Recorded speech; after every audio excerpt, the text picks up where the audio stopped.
worry, I do my research. And the thing I'm referring to is when Peter Hitchens said about the rapes that occurred in Oxford, that obviously the fact that these were Muslims was important, because if you engage in a discourse where you think of other people as infidel and think of other people as lesser, that makes you more likely to be a rapist. That's why Muslims are more likely to be rapists. Exactly what you said. Where? When?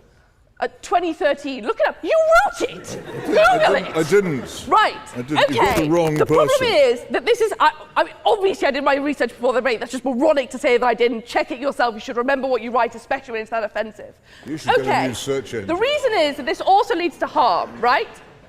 The reason why this discourse is so instrumental in perpetuating violence is obvious. Because apartheid doesn't make any sense if people aren't engaged in a discourse of racism. It would collapse under its own ridiculousness. It has to be buttressed by that discourse. Homophobic attacks make no sense without a discourse that legitimizes homophobia, without playing into that discourse and being part of that conversation.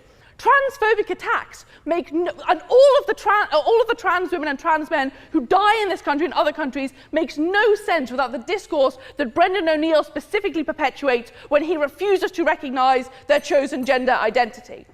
Islamophobic attacks in the UK make absolutely no sense without a discourse of Islamophobia, without the discourse that Peter Hitchens himself perpetuates.